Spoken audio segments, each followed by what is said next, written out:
Assalamualaikum warahmatullahi wabarakatuh. Selamat siang, berjumpa lagi dengan saya di mata kuliah Kritik Arsitektur ya. Jadi hari ini merupakan pertemuan 4 ya, mengenai metode deskriptif ya. Silahkan kalian simak dengan baik ya. Selamat menyaksikan.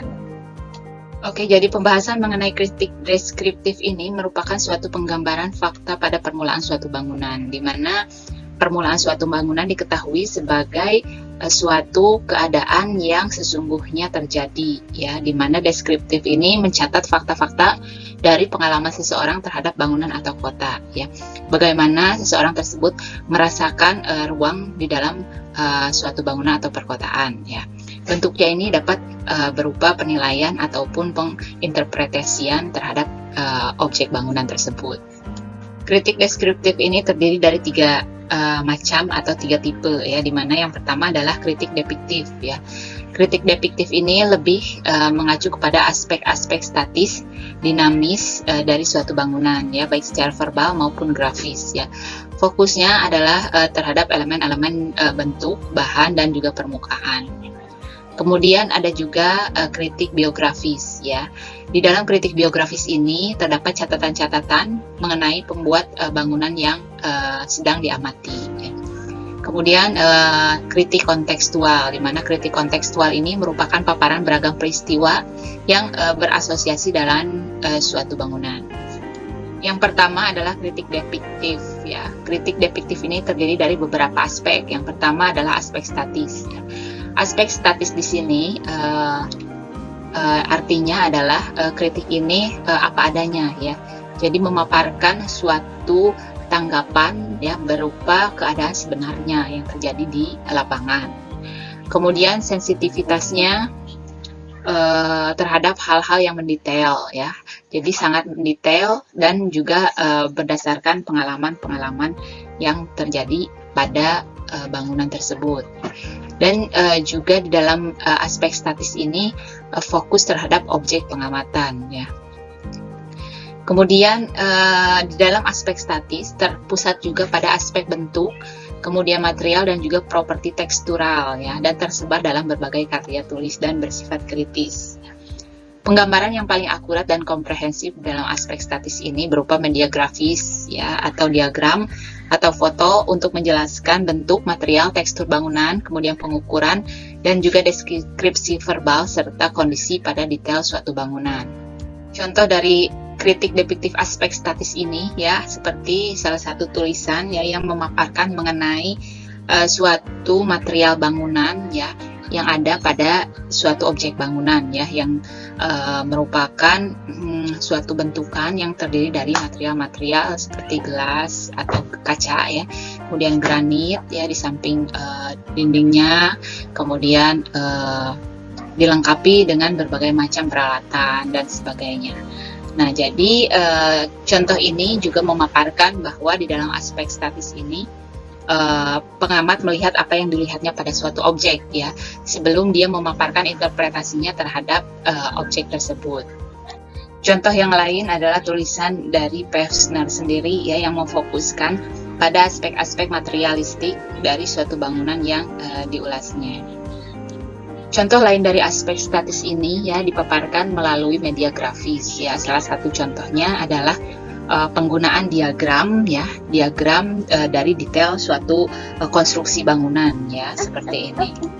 Kemudian ada juga yang menggunakan diagram seperti I-diagram seperti ini ya, dengan mengolah bentuk bangunan ya yang berdasarkan macam-macam bentuk dasar ya menjadi sebuah ide dari suatu bentuk bangunan.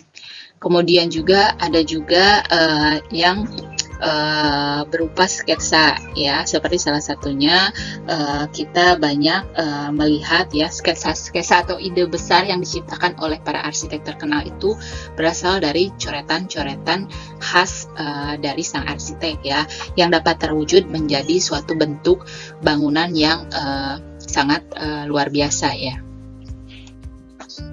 Contoh lain dari aspek statis ini juga adalah berupa produk fotografi ya, di mana bentuk untuk fotografi ini ya ditampilkan suatu gambar bangunan ya.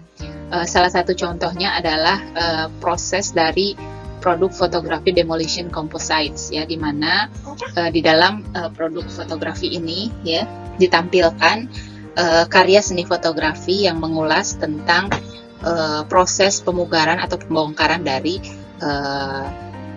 bangunan-bangunan ya, seperti ini contohnya. Jadi dia membuat suatu kamuflase ya seperti ini ya, yang seolah-olah menampilkan bentuk bangunan sebelum dan sesudah terjadinya pemugaran. Selanjutnya adalah aspek dinamis ya, di mana aspek dinamis berbeda dengan aspek statis ya. Dalam aspek dinamis ya, proses penggambaran dari suatu bangunan dengan media grafis atau foto lebih banyak bercerita ya, di mana gambaran tersebut yang menjelaskan bagaimana bangunan tersebut difungsikan ya. Kemudian dilihat dari perilaku orang-orang di dalam bangunannya ya, bagaimana pergerakan terjadi. Kemudian apa yang terjadi di dalam maupun di luar bangunan ya.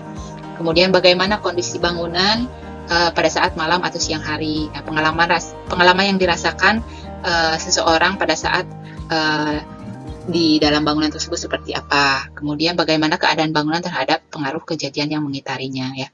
Salah satu contohnya adalah serial vision and sight force ya. Jadi dalam gambar ini ya menceritakan ya bagaimana rasanya ketika kita berada di seolah-olah berada di tempat tersebut ya. Jadi terlihat berbagai macam suasana yang terjadi. Kemudian juga di dalam sight force ya, jadi bagaimana arah ke dalam bangunan ataupun keluar bangunan. Jadi dapat disimpulkan bahwa kritik depiktif ini tentunya juga menggunakan metafora ya, di mana penggunaan metaforanya secara khusus memudahkan upaya seseorang memandang lingkungan fisik bukan sekadar sesuatu yang statis ya, namun sebagai sesuatu yang dinamik dan senantiasa berubah. Salah satu contoh tulisan yang mengulas mengenai kritik depiktif ini yaitu seperti yang ada di slide berikut ini ya, di mana membahas mengenai aspek statis dan juga aspek dinamis pada salah satu bangunan, yaitu di Menara Petronas ya, Malaysia.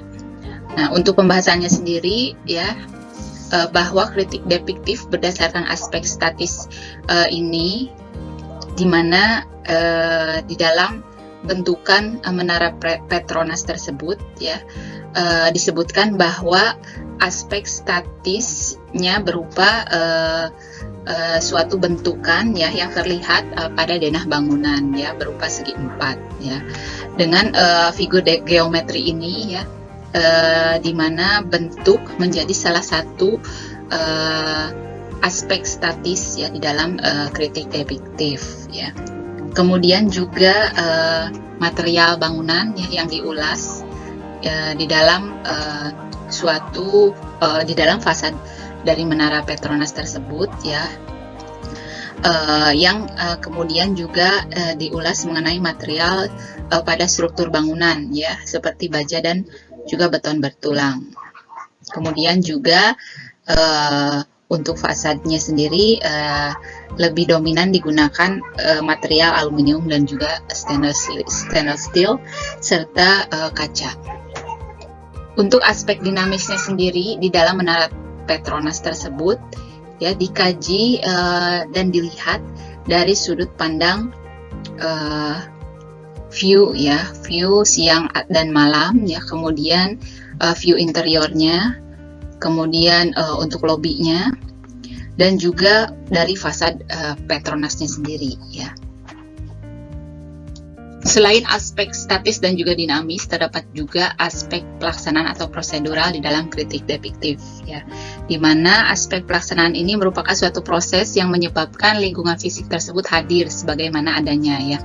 Jadi sebab terjadinya suatu lingkungan fisik tersebut ya, di mana mendorong adanya suatu perubahan ya, di mana kita tahu bagaimana suatu bangunan itu terhadirkan ya, sengaja dibuat hadir ya, bagaimana mereka atau bangunan tersebut juga berubah dan bagaimana bangunan tersebut dihancurkan. Nah, kita juga dapat membayangkan proses perubahan tersebut dan juga tentunya dapat menyaksikan proses yang terjadi. Nah, dari ketiga aspek dari kritik depiktif ini, metode kritik depiktif secara faktual sangat efektif untuk mempengaruhi masa depan, ya, memberitahukan sesuatu hal apa adanya pada waktu yang tepat dan orang yang tepat, ya, dan tentunya juga dapat memberikan dampak yang signifikan terhadap lingkungan binaan atau lingkungan sekitarnya. Selanjutnya dari kritik deskriptif ini adalah kritik biografis, ya, di mana kritik biografis ini salah satu kritik yang mencurahkan perhatiannya pada sang artis atau pencipta dari kritik tersebut, ya, khususnya aktivitas yang telah dilakukan. Salah satu contohnya dari kritik biografis ini adalah catatan dari pekerjaan Frank Lloyd Wright, ya, misalnya dengan mengkombinasikan berbagai peristiwa dalam kehidupan personalnya yang dituangkan dalam karya-karyanya. Salah satu contoh karyanya adalah United Chapel Frank Lloyd Wright, ya, yang mengisahkan berbagai macam kehidupan yang terjadi di dalam kehidupan Frank Lloyd Wright. Dan juga ada bangunan lainnya, yaitu Children's Playroom, ya, karya Frank Lloyd Wright. Di dalam kritik biografis ini juga menyediakan informasi tambahan, ya, terhadap pengamat, di mana pengamat bisa mendapatkan pengalaman yang lebih kaya dari keberadaan suatu karya arsitektural, ya. Contoh-contohnya yaitu salah satu bentukan blok, ya, yang dibuat dan dirancang khusus, ya, sebagai salah satu bentukan-bentukan yang diambil berdasarkan karya-karya dari Frank Lloyd Wright, ya. Nah, blok-blok ini juga dapat disusun, ya, dan juga dibuat berdasarkan pola-pola dari rumah atau karya dari Frank Lloyd Wright, ya. Salah satu blok Rebel yang dibuat yaitu adalah karya Frank Lloyd Wright, yaitu Prairie House, ya. Kemudian juga informasi tambahan ini juga dapat diambil berdasarkan sisi lain dari sang arsitek, ya. Salah satu contohnya Le Corbusier yang berprofesi juga selain sebagai arsitek yaitu sebagai seniman atau pelukis, ya. Nah, banyak sekali lukisan Le Corbusier yang menjadi suatu karya, ya, yang menambah pengalaman dan pengamatan dari para pengamat yang melihat karyanya, di mana backgroundnya sebagai seniman memperdalam kekayaan bangunan tersebut. Kritik biografis ini pun memilah dan juga merangkai pola-pola dari pengaruh masa lampau terhadap suatu tindakan sesudahnya atau saat sekarang, ya, yang merupakan suatu teknik dari biografi yang mengasumsikan suatu kepastian, ya, dari suatu karya seni. Personal history, di mana nilai-nilai yang dipelajari pada masa muda atau peristiwa spesifik selama perkembangan personal, ya. Jadi seperti yang saya sebutkan tadi bahwa peristiwa yang terjadi pada sang arsitek, ya, mampu menjadi pengalaman yang dirasakan oleh pengamat dan juga tentunya memperkaya pengamatan yang dilihat dan dirasakan oleh pengamat terhadap objek bangunan yang dilihat. Kritik biografis ini pun membuat cerita kehidupan menjadi mudah diingat dan juga terkenal, ya. Interpretasi menjadi sebuah mekanisme untuk rekoleksi, ya, untuk memperoleh suatu cara berpikir tentang bagaimana seseorang terlepas dari fakta yang terpisahkan dari objek bangunan tersebut, ya. Nah, dapat disimpulkan juga bahwa kritik biografis ini bersifat seakan-akan objektif dan reportif, ya. Namun kritik biografis ini pun tentunya sangat imajinatif, ya, dan manipulatif, seperti layaknya kritik interpretatif, ya. Adanya penggunaan metafora, kemudian sudut pandang yang spesifik, dan mengabaikan hal-hal yang dianggap dapat merusak kritikan dari pengamat tersebut. Kritik selanjutnya dari kritik deskriptif ini adalah kritik kontekstual, ya, di mana kritik kontekstual ini lebih kepada lingkup bidang-bidang ya yang terdapat di dalam cakupan wilayah bangunan ya, seperti contohnya dilihat dari konteks sosial ya atau politikal, kemudian ekonomi ya, ataupun latar belakang budaya ya. Kemudian kritik kontekstual ini juga tentunya adanya suatu tekanan ya, di mana pada saat proses membangun ya banyak sekali tekanan-tekanan dan tantangan ya untuk merealisasikan terjadinya suatu bangunan tersebut ya. Yang tentunya diperlukan juga dalam kritik kontekstual ini beragam informasi deskriptif ya mengenai kondisi wilayah dan juga lingkungan sekitarnya ya, terkait juga kontekstual dari wilayah tersebut ya.